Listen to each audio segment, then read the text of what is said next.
Welcome back, geographers. Where and how do Canadians live? City and country life. Most Canadians live in cities or suburbs around cities. Ottawa is an important city in Ontario. It is Canada's capital and the home of its national government. Canada has both a national government and regional governments in the provinces. It is like the United States in that way. Canada also has a parliamentary system, like the United Kingdom. Voters elect members of the Parliament, which is Canada's legislature. The party with the most members chooses the Prime Minister. The Parliament and Prime Minister have different duties. Canada's largest metropolitan area is Toronto in Ontario. A metropolitan area is a city and the suburbs around it. Toronto is a major port with access to the St. Lawrence Seaway. It also has rail lines and highways. Toronto ships products all over the world. Montreal is Canada's second-largest city. It is the economic centre of Quebec Province and a major port on the St. Lawrence Seaway. It is also a centre of manufacturing, banking, and insurance. Quebec, the capital of Quebec Province, attracts many tourists because of its 400-year-old history. The French heritage of Canada is particularly strong in Quebec Province. In fact, Canada is a bilingual nation. This means it has two official languages. Most people in Quebec speak French. Canada's third-largest metropolitan area is Vancouver in British Columbia. It is Canada's busiest port. It ships food products from the prairie provinces. Because of its location on the Pacific Ocean, many products are sent from Vancouver to Asia. Other major western cities include Calgary and Edmonton in Alberta. Both have large oil and natural gas reserves. Life in rural Canada varies from place to place.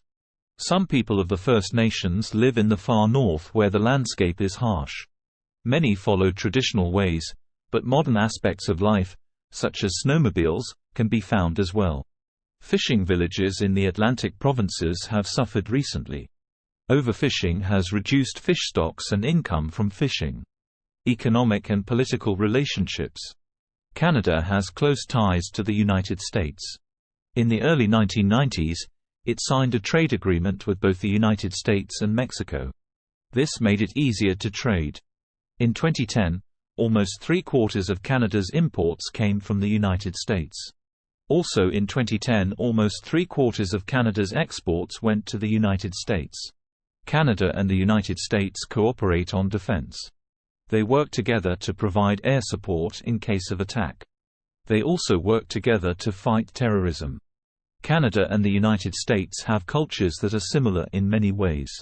For instance, Canadians watch American movies and television shows. Canadian singers and actors work in the United States. Canada is working to develop its own movie industry. Canada is also close to Britain.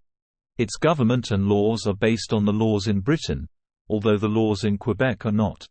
The British King or Queen is Canada's King or Queen, too. Canadian culture is also similar to British culture. Canada is active in many world organizations. It helps poorer nations. It also takes part in peacekeeping efforts. Peacekeeping is when trained members of the military go to crisis spots. They try to keep peace and order there. Canada's challenges. Canada's biggest challenge might be to stay together as a nation. Some people in Quebec want to separate. Canada's constitution makes sure that French-speaking people have rights. However, Canada is mostly controlled by English speakers, and they have run the economy for many years. French-speaking people in Quebec feel that they have been treated badly. In the late 1990s, some Quebec leaders started a separatist movement. Separatists are groups who want to break away from the control of a dominant group. People in Quebec voted on this issue. They needed to decide on whether Quebec should separate from Canada. Twice they have voted no. The First Nations people gained more power, though.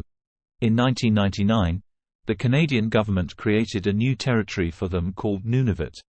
There, the people have more autonomy, or the ability to create their own government. Another challenge Canada faces is climate change. Milder weather threatens plants and animals living in the far north. Experts believe climate change will also affect fisheries, lead to water shortages, and cause more extreme weather. Burning fossil fuels is thought to be one cause of climate change.